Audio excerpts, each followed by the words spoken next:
आचार्य जी, मैं कसौली हिमाचल प्रदेश का रहने वाला हूँ। शिमला के पास में ही है बिल्कुल। हम्म। यहाँ पे पिछले कुछ सालों में टूरिज्म बहुत बढ़ गया है और उससे जॉब्स तो क्रिएट हो रही हैं, पर कैपिटा इनकम भी बढ़ रही है। बल्कि रिसेंटली मैंने एक स्टडी पढ़ी थी जिसमें जो ये डिस्ट्रिक्ट है, सोलन डिस्ट्रिक्ट, ये सेकंड नंबर पे आती है नॉर्थ इंडिया में in terms of per capita income, after Gurgaon. तो इससे एम्प्लॉयमेंट जनरेट हो रही है, इकोनॉमिक बेनिफिट्स हैं, लेकिन इसके बहुत सारे डाउन साइड्स भी क्रिएट हो रहे हैं हम लोगों के लिए, लोकल लोगों के लिए। जैसे कि बहुत से नए होटल्स बन रहे हैं, होम स्टेज खुल गए हैं। टूरिस्ट जो है वो मोस्टली पंजाब, हरियाणा और दिल्ली से आता है। वो यहाँ पर आते हैं जैसे शराब पीने, नशे करने और शोर मचाने, पार्टीज करने।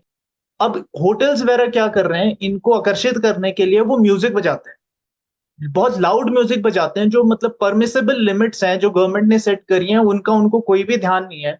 डेस्टिनेशन वेडिंग्स और ये ऑफ साइट पार्टीज, इन चीजों के लिए भी ये जो इलाका है ये काफी मशहूर हो गया है। तो इस इलाके का पर्यावरण की दृष्टि से, पोल्यूशन की दृष्टि से, टेम्परेचर वगैरह भी बहुत अच्छे रहते हैं साल भर।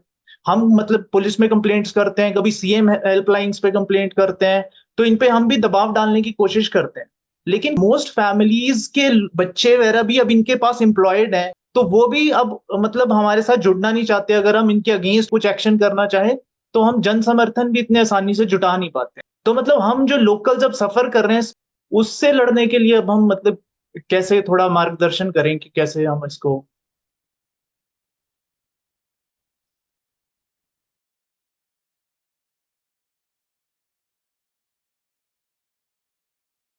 देखो, जो इसमें एक्टिविज्म वाले जवाब हैं, वो जितना मैं जानता हूँ उतना ही आप भी जानते हैं। वो जवाब मैं दे सकता हूँ सब। मैं कह सकता हूँ कि लोकल मीडिया में इन मुद्दों को उठाइए। मैं कह सकता हूँ आपके जो जनप्रतिनिधि हैं, एमपी, एमएलए, इनसे मिलने चाहिए। पर शायद आपने ये सब कुछ थोड़ा बहुत करके देखा ही हुआ है, तो इन बातों की जो सीमा है वो आप समझते हैं। एक ही बात में आपने सब कुछ निपटा दिया कि जो लोग ये कर रहे हैं ध्वनि प्रदूषण, उनके यहाँ इतने सारे स्थानीय लोग ही नौकरी करते हैं कि किसी भी घर से समर्थन लेना मुश्किल बात है। उस घर का कोई ना कोई सदस्य किसी ना किसी तरीके से ये होटल और टूरिज्म इंडस्ट्री से जुड़ा हुआ होगा। तो उस घर के बाकी लोग कैसे इस बात को समर्थन दे देंगे कि ये पोल्यूशन रोक दो।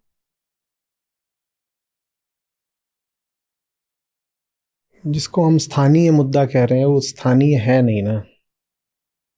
ये उत्तर उबाऊ लग सकता है, कुछ कुछ लोगों को इस उत्तर में कुछ लाचारगी भी दिखाई दे सकती है, पर मेरे देखे इसके अलावा कोई उत्तर है नहीं। 1 जनवरी नहीं, 31 दिसंबर की रात की बात है, 2021। हम ऋषिकेश में थे और अंग्रेजी में सत्र था उपनिषद पर ही, मुंडक उपनिषद पर था शायद, 31 दिसंबर की रात को। और वो कोविड का समय चल रहा था। तो पहली बात तो आप बड़ी पार्टी कर नहीं सकते। दूसरी बात, पहाड़ी इलाका है तो आप रात में 11 बजे के बाद इतनी ज़ोर से संगीत बजा नहीं सकते। सत्र हमारे शुरू होते हैं 10, साढ़े 10 तक। 11 तक इंतज़ार करा। 11 बजे भी पास में बढ़िया अच्छी कम से कम 100 जनों की चल रही है पार्टी, वही न्यू ईयर के नाम पर। पहली बात तो पार्टी नहीं होनी चाहिए क्योंकि कोविड रिस्ट्रिक्शंस हैं अभी। दूसरी बात, अब 11 बज चुका है, आप इतना ऊंचा म्यूज़िक कैसे लगा रहे हो। जो कुछ कर सकते थे करा। पुलिस को भी इसमें सूचना दी, पर जो पार्टी कर रहे हैं वो खुद ही होटल इंडस्ट्री के थे। उन्होंने वहाँ पर एक गेस्ट हाउस जैसा कुछ बना रखा था और पहले से उन्होंने सबको निमंत्रण ही भेज रखे थे कि इधर जितने लोग हैं आ जाइए, 31 को मिडनाइट बैश होगा। पुलिस ने भी कहा कि भाई ये तो उत्सव की बात है, हम इसमें क्या कर सकते हैं। तो मेरा तो फिर उसको जो उत्तर था वो यही था कि मैंने अपना काम और सघन कर दिया। जितनी बार दिखाई देता है कि हालत बुरी है और बुरी हालत का हमारे ही काम पर आघात होता है, मेरे पास एक ही जवाब होता है कि मैं अपनी मेहनत बढ़ा देता हूँ। क्या करा जाए वहाँ पर। और ऐसा नहीं कि वहाँ हम जानते नहीं हैं, वहाँ पर प्रशासन में लोगों को भी जानते हैं, स्थानीय स्तर पर भी हमें जान पहचान है थोड़ी, लेकिन कुछ नहीं, किसी महत्व का नहीं। खासकर पहाड़ी इलाकों में पर्यटन से संबंधित किसी मुद्दे पर छेड़खानी करी नहीं जा सकती, क्योंकि सबकी रोजी रोटी पर्यटन से आती है।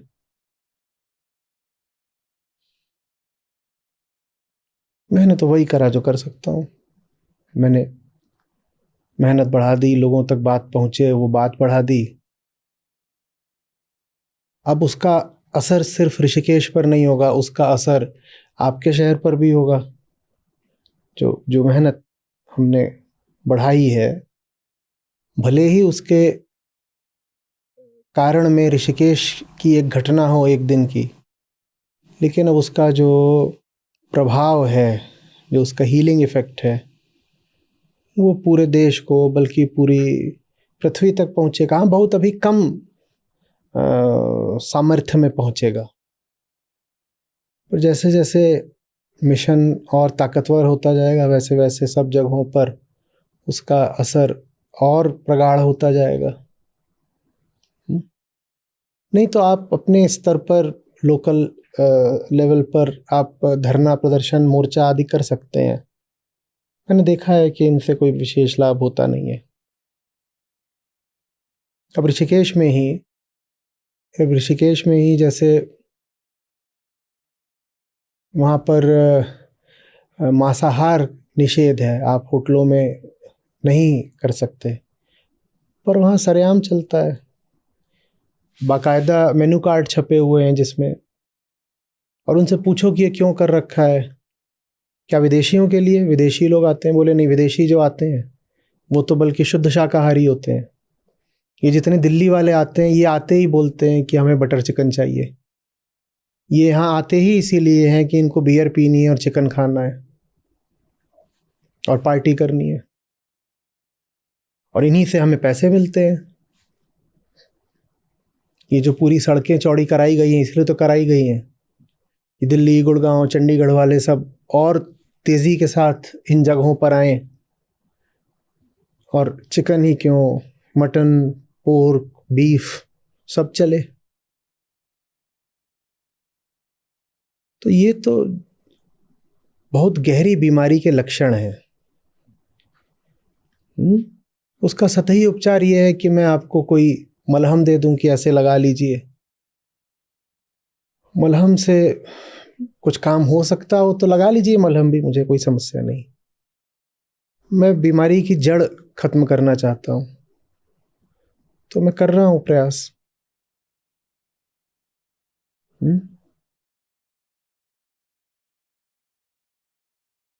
और ऐसे बहुत सारी घटनाएं हो चुकी हैं। हर घटना बस यही बताती है कि बहुत कठिन है डगरपन घट की।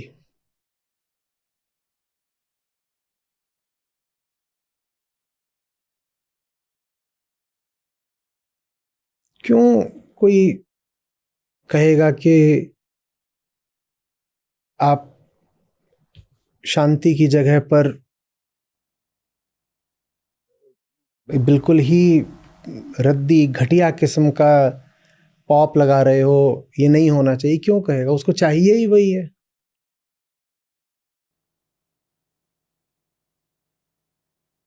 मैं वहाँ थोड़ा आगे जा करके ब्रह्मपुरी की तरफ ऊपर जा करके जो माया किताब है उसकी एडिटिंग किया करता था। पूरे 1 महीने वहाँ मैं इसीलिए था, वहाँ बैठ जाऊँ कि इसको मैं शहर की भीड़ भाड़ से तो दूर आ गया, पर मैं वहाँ बैठा करता था गंगा किनारे। वहाँ एक के बाद एक वो सब निकल रहे हैं राफ्टिंग वाले, और वो राफ्टिंग में हैं, और वो इतना ज़्यादा भद्दा शोर मचाते थे।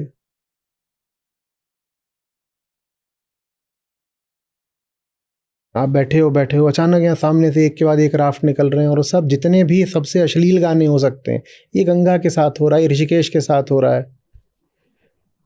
लेकिन राफ्टिंग कैसे रोक दी जाए? वहाँ लोग कहेंगे इसी राफ्टिंग से हमारी रोजी रोटी चलती है, इसके लिए अब गंगा को बेचना पड़े कोई बात नहीं, इसके लिए शांति को बेचना पड़े कोई बात नहीं, इसके लिए हिमालय को बेचना पड़े कोई बात नहीं।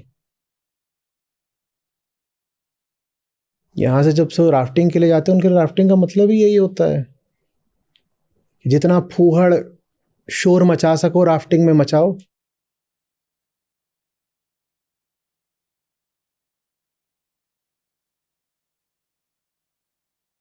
आप कर लीजिए ना कल्पना, वहाँ गंगा के तट पर मैं बैठा हूँ माया किताब लेकर के, और माया वहाँ मेरे सामने तीरथ में भई पानी।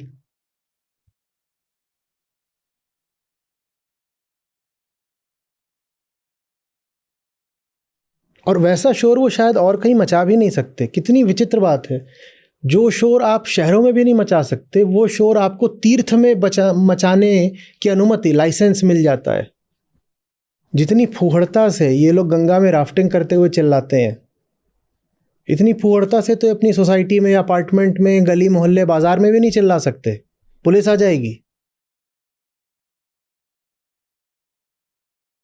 पर गंगा में इनको अनुमति मिल गई है, एकदम ही जैसे कहते हैं कानों से खून निकल आए उस किस्म का शोर मचाने की।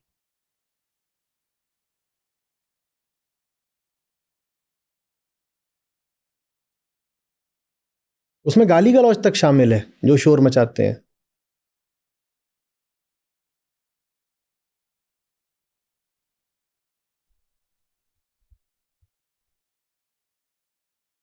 गाली गलौज अपने घर में कर लो, निजी बात है, अपने दोस्त यारों के साथ कर लो, सार्वजनिक जगह पर, वो भी धार्मिक महत्व की जगह पर क्यों कर रहे हो? ऐसों को गाली तुम्हारी क्यों सुननी पड़े जो तुम्हारी गालियों में किसी भी तरह शामिल नहीं है? आपको एक आदमी को गाली देनी है, उसको दे दीजिए, निजी रूप से दीजिए। आप गाली दे रहे हैं, उसने गाली सुनी। आप गंगा में बैठ करके गालियों का शोर मचा रहे हो, 100 ऐसे लोग भी सुने जिनका तुम्हारी गालियों से कोई लेना देना नहीं, क्यों?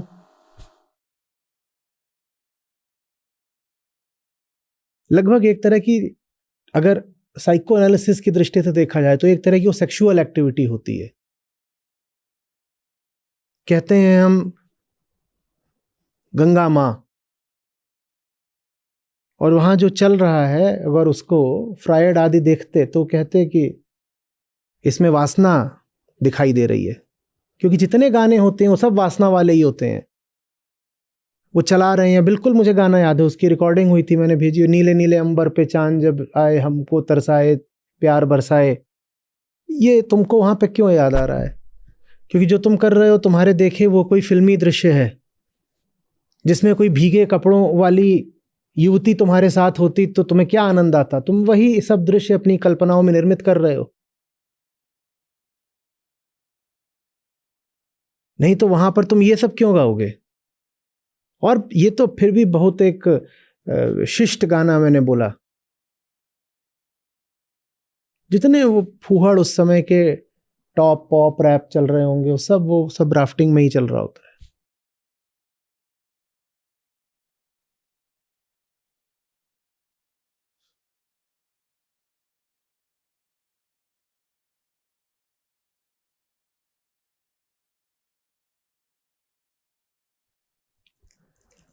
क्या करें इस पे, कैसे करें? वहाँ की विधानसभा के जो तत्कालीन अध्यक्ष थे, मैंने उनको भी बोला था, मैंने कहा ये क्या है? उन्होंने तुरंत हथियार डाल दिए, बोले नहीं नहीं, इससे तो यहाँ पर हाँ हम देखेंगे, कुछ कहेंगे, पर ये तो हमारा रेवेन्यू अर्नर है।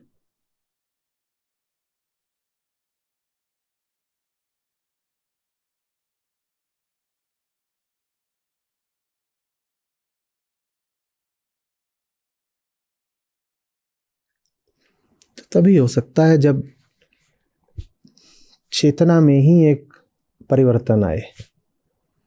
सब में ना आए तो कम से कम 10-20% में आए, कि उस राफ्ट में अगर 8 बैठे हों तो कम से कम 2 ऐसे हों जो बाकी 6 को चुप करा दें, तो भी काम बन जाएगा। पर अभी तो 8 के 8 सब एक जैसे ही हैं, कोई सांपनाथ कोई नागनाथ। 8 में से ना अगर 1 या 2 भी ढंग के हों तो वो बाकियों को चुप करा सकते हैं। तो वही कोशिश है कि कम से कम 10-20% आबादी को थोड़ा होश दिलाया जा सके, और फिर ये 10-20% आगे जाकर सामाजिक परिवर्तन लाएंगे।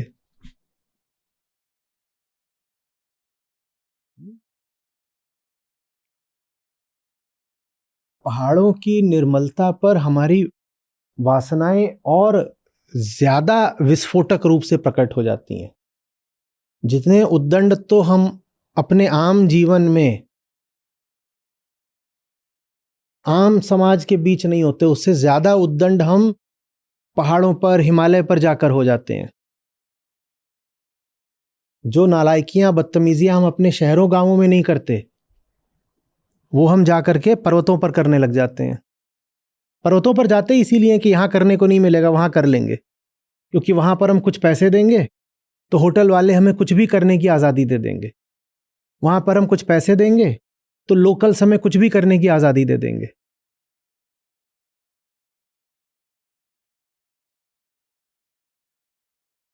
योग भूमि जिसे होना चाहिए, देवभूमि जिसे कहते हैं, वो भोग भूमि ही तो बना दिया हमने। आम आदमी वहां क्यों जाता है? भोगने के लिए ही तो जाता है।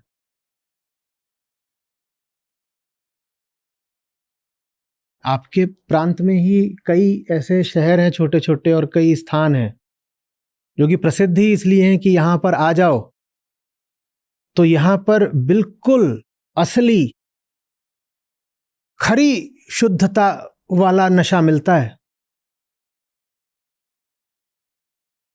वो भी एक बहुत गंभीर समस्या है।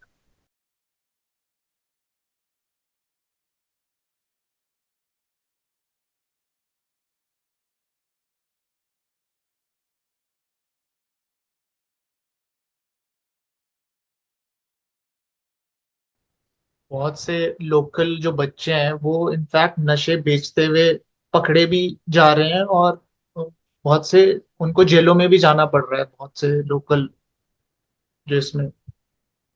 देखिए, शहरों की बीमारी बहुत अच्छे तरीके से अब पहाड़ पहुंच चुकी है। रेडियो से शुरू हुआ, टीवी ने आगे बढ़ाया, सोशल मीडिया ने पूरा कर दिया। पहाड़ का एक एक लड़का और एक एक लड़की इस वक्त गुड़गांव को और चंडीगढ़ को अपना आदर्श मानता है। उनको वही भोग चाहिए, वैसा ही लाइफस्टाइल, उसी तरह का जीवन स्तर माने भोग स्तर, जैसा वो अपनी स्क्रीन पर देखते हैं।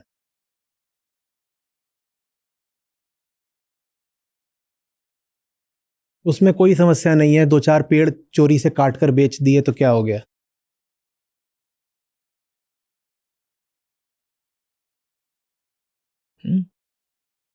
हर चीज को कमर्शियलाइज करो और उसको नाम दो डेवलपमेंट, विकास।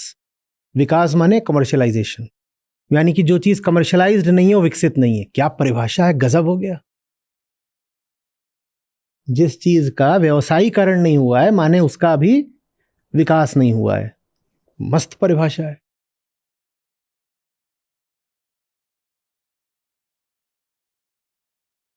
और आपको एक बात बताता हूं, अगर आप विकास की और रुपए पैसे की बात करना चाहते हैं ना, तो जिसको हम जीडीपी बोलते हैं ना, 50% वो इस पर निर्भर करता है कि प्रकृति अपने शुद्ध रूप में बचती है कि नहीं बचती है। क्योंकि हमारा 50% जीडीपी डायरेक्टली या इनडायरेक्टली नेचुरल रिसोर्सेज पर आश्रित है। हमारा माने भारत का ही नहीं, पूरे विश्व का। तो जीडीपी वादी जितने हैं, जाकर उनको भी बता दीजिए कि ये जो तुम प्रकृति के साथ कर रहे हो, इसके बाद तुम जीडीपी भी नहीं बचा पाओगे। तुम सोच रहे हो तुम प्रकृति बर्बाद करके जीडीपी बढ़ा ले जाओगे, बिल्कुल उल्टी बात है। अगर जीडीपी भी बचाना चाहते हो तो प्रकृति को पहले बचाओ। ये मैं नहीं समझ में आता। हम सोचते हैं it is this versus that, either और, 0-1, ऐसा नहीं है।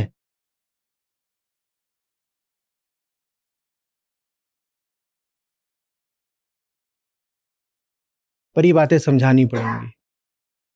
सारी समस्या शिक्षा की है। कर रहे हैं कोशिश, पता नहीं कितनी दूर तक जाएगी, पर वो सोचना हमारा काम नहीं। कर रहे हैं कोशिश।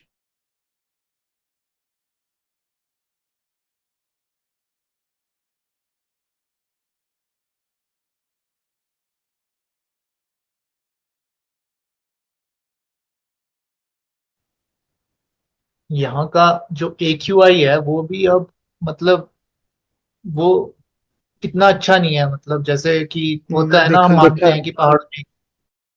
मैंने देखा।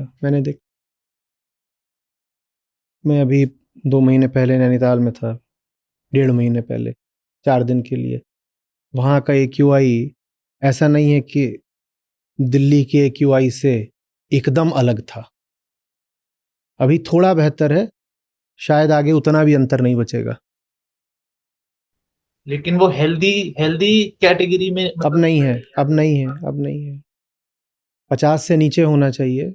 50 से नीचे तो हिमालय पे भी नहीं मिलता। 50 से क्या, सच पूछो तो 10 से नीचे होना चाहिए। पर आप जाएंगे तो जितने भी पर्वतीय स्थल हैं, विशेषकर जो पर्यटन वाले, उनमें नहीं मिलता है। 100 से भी ऊपर मिल जाता है। ऋषिकेश में तो 100 से ऊपर रहता है, अक्सर रहता है। यहाँ पर भी 100 के आसपास ही रहता है। और जो ये होटल्स वगैरह हैं, ये अब जैसे सीवेज भी होता है उसको। हाँ बाबा, सीवेज कर देते हैं। मैं क्या क्या याद आप दिला रहे हो मुझे। झरने ब्लॉक कर रखे हैं। जिन झरनों से पानी नदी में पहुंचता था, वो झरने ब्लॉक कर दिए हैं। वहां पर ये जो राफ्टिंग वाली गाड़ियां होती हैं, बोलेरो, वो खड़ी हो रही हैं। पूरी की पूरी छोटी छोटी नदियां सुखा दी हैं। और वो जो रिवर बेड्स हैं, उन पर व्हीकल्स की पार्किंग बना दी है। यहाँ पे जो टूरिस्ट्स आएंगे, यहाँ गाड़ियां पार्क कर लेंगे।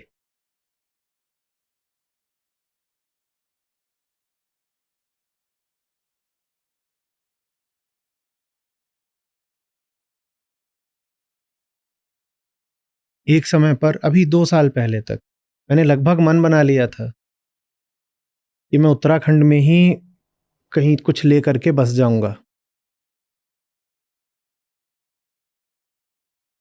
मैं वहां जाता था, मैं तो लिखता था मैं होम टाउन आ गया, मुझे लगता था मेरा घर है वो। पर जो वहां पर अब मानसिकता हो गई है, उसको देखकर लगता है कि वहां हूं या यहां हूं, अंतर क्या है।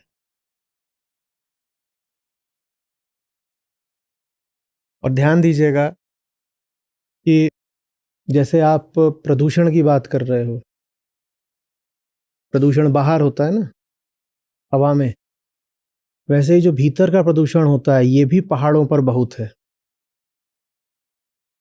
अंधविश्वास, धर्म के नाम पर हिंसा, बलि, बहुत ही व्यर्थ तरीके की मान्यताएं और परंपराएं, भूत प्रेत के हजार लफड़े, ये सब पहाड़ों पर ही ज्यादा चलते हैं। हमारे इधर कहते हैं कि जैसे देवता लगा देते हैं, किसी के पीछे लगा मैं देते हैं। कुछ बोल दूं, मैं समझाऊं कितना भी कि तुम जिन बातों में पड़े हो वो मूर्खता की हैं, तो उसमें लोगों के आते हैं कमेंट, अजी आपको कुछ पता नहीं है, कभी पहाड़ों पर आइए, हम दिखाएंगे आपको।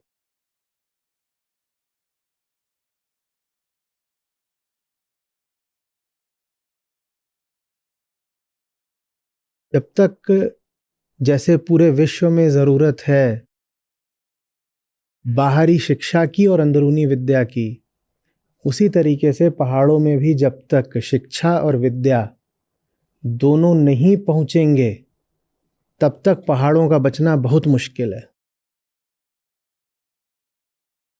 संसार, भौतिकी, फिजिक्स, इकोलॉजी, इन्वायरमेंट, ये कैसे काम करते हैं, इसकी शिक्षा पहुंचनी चाहिए।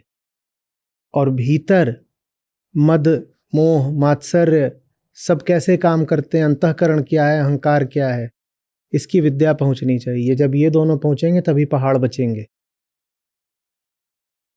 कर रहे हैं कोशिश।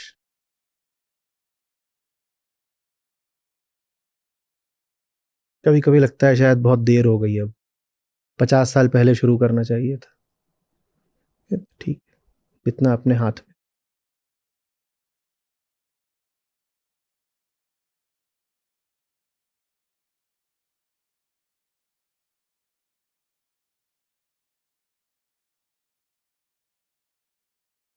चलिए,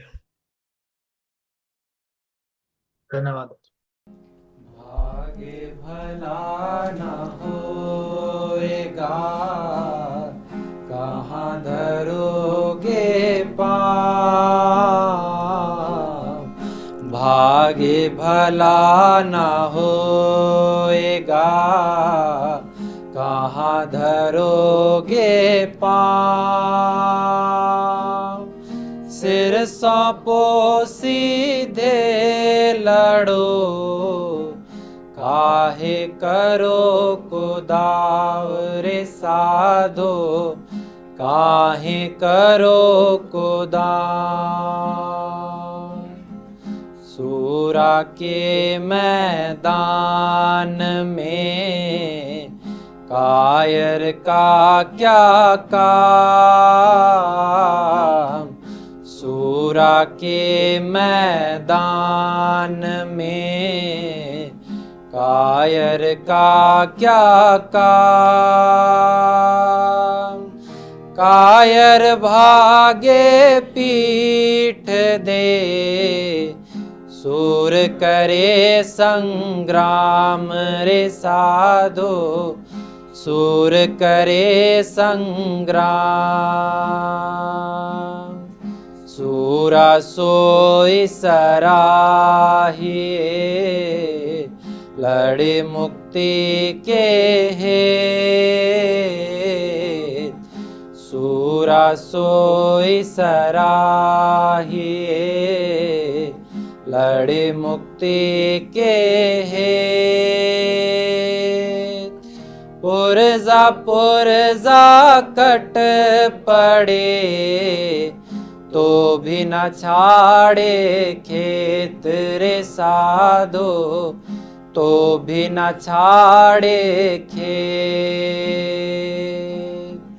भाग्य भला न होएगा, कहाँ धरोगे पाँव। भाग्य भला न होएगा, कहाँ धरोगे पाँव।